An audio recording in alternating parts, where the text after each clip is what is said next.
Bonjour, je te remercie Seigneur pour le bonheur que tu me donnes d'échanger avec tes enfants, de lire la parole. Nous avons vu hier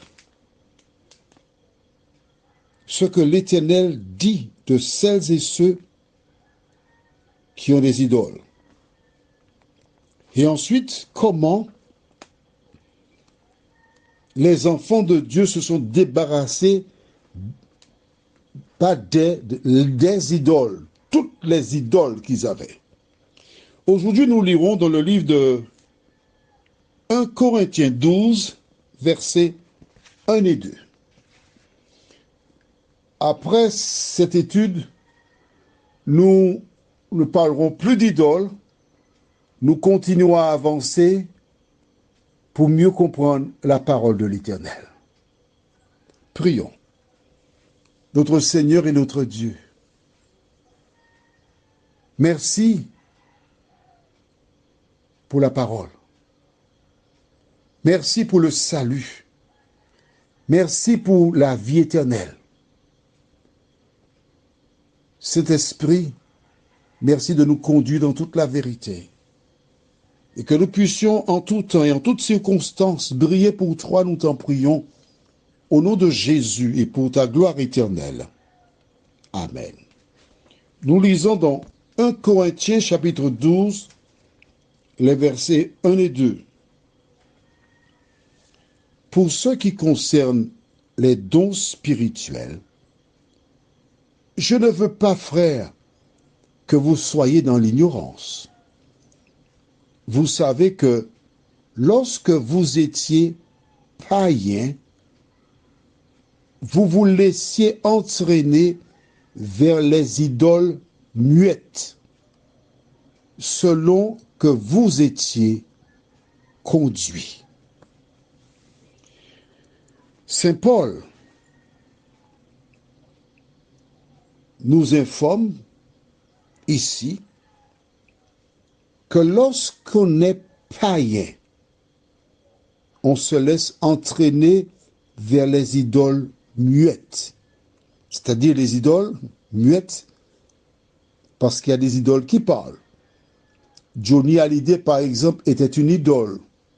Claude François était aussi une idole pour beaucoup de personnes. Ce sont les idoles qui parlent. Mais là, il fait allusion aux idoles muettes. Celles qui sont faites avec du métal, avec de la chaux, avec la pierre, etc. Mais les personnes qui vont vers les idoles, ils les identifient comme des païens. As-tu une idole chez toi?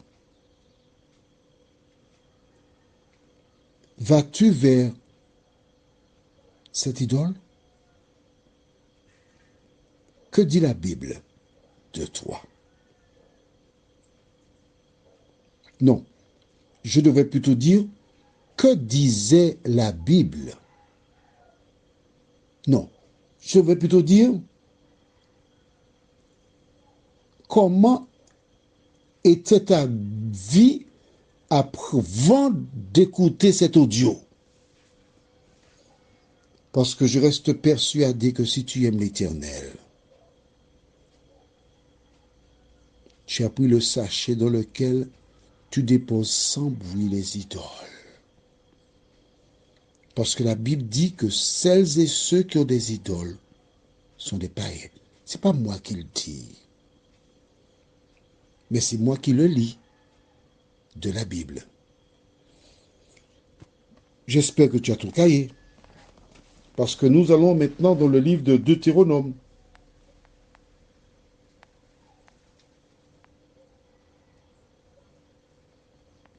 Chapitre 29. Tu écris ça dans ton cahier? Deutéronome 29. Et nous lisons à partir du verset 16. Attention. Si tu es sensible, si tu es affecté quand tu vois ta situation par rapport à la parole de Dieu, je t'invite de boire un petit peu d'eau de calme Bois un petit peu d'eau de calme.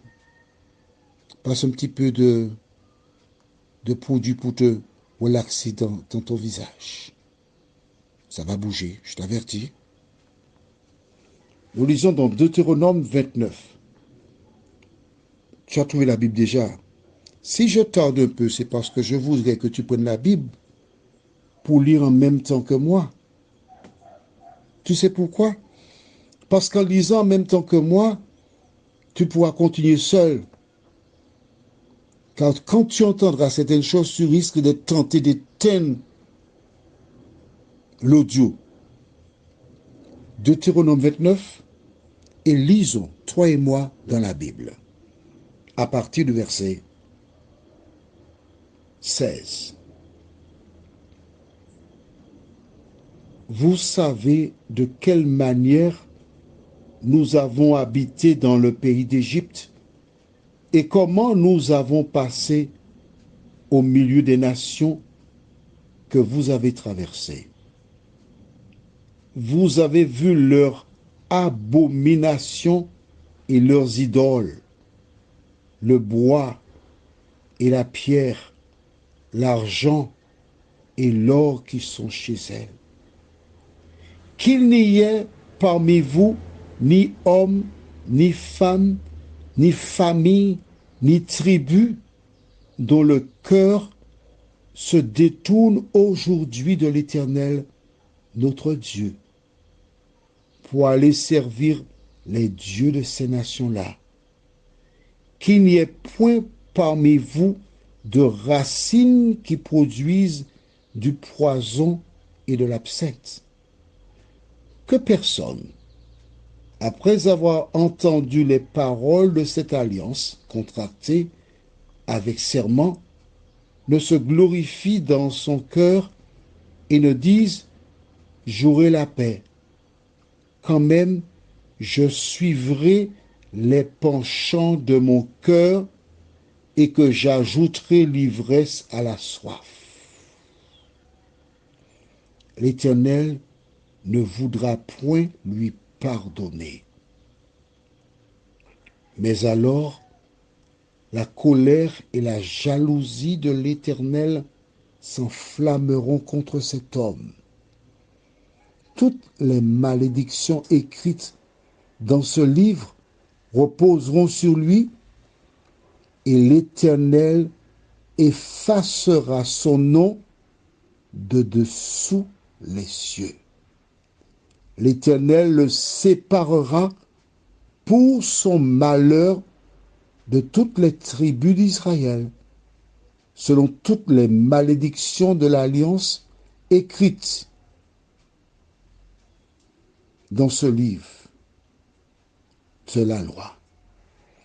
Les générations à venir, vos enfants qui naîtront après vous et l'étranger qui viendra d'une terre lointaine, à la vue des plaies et des maladies dont l'Éternel aura frappé ce pays, à la vue du soufre, du sel, de l'embrasement, de toute la contrée où il n'y aura ni semence, ni produit, ni aucune herbe qui croisse, comme au bouleversement de Sodome, de Gomorrhe, d'Adma et de Zéboïm, que l'Éternel détruisit dans sa colère et dans sa fureur. Toutes les nations diront, pourquoi l'Éternel a-t-il ainsi traité ce pays? Pourquoi cette ardente, cette grande colère? Et l'on répondra, c'est parce qu'ils ont abandonné l'alliance contractée avec eux par l'Éternel, le Dieu de leur père, lorsqu'il les fit sortir du pays d'Égypte. C'est parce qu'ils sont allés servir d'autres dieux et se prosterner devant eux, des dieux qu'ils ne connaissaient point et que l'Éternel ne leur avait point donné en partage. Alors la colère de l'Éternel s'est enflammée contre ce pays. Il a fait venir sur lui toutes les malédictions écrites dans ce livre. L'Éternel les a arrachés de leur pays avec colère, avec fureur, avec une grande indignation, et il les a jetés sur un autre pays, comme on le voit aujourd'hui. Les choses cachées sont à l'Éternel, notre Dieu, les choses révélées sont à nous et à nos enfants, à perpétuité, afin que nous mettions en pratique toutes les paroles de cette loi. Je te pose une seule question. Toi qui lis et étudies la Bible avec moi depuis un moment, je te donne 100 000 euros si tu trouves un verset dans la Bible qui indique que Jésus, Marie, les disciples se sont prosternés devant une idole, ou on dit de se prosterner devant une idole. Ne perds pas ton temps à chercher, tu ne trouveras pas. Si Jésus ni les apôtres n'ont jamais fait cela, pourquoi le fais-tu? Prions. Notre Seigneur, notre Dieu, nous avons lu dans Malachie 3, verset 6, que l'Éternel ne change pas. Nous avons vu ce qui s'est passé pour le peuple dans Deutéronome chapitre 29, parce qu'ils n'ont pas écouté la parole de l'Éternel.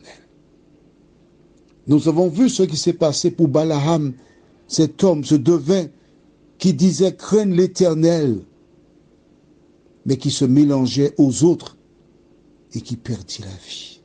Seigneur, merci de nous éclairer et aide-nous jour après jour à fuir les idoles, nous t'en prions, au nom de Jésus et pour ta gloire éternelle. Amen. Je te souhaite une bonne journée sous le regard de Dieu et que l'Éternel continue de te bénir. Ne résiste pas. Quand tu vois une vérité, mets-la en pratique. N'aie pas peur.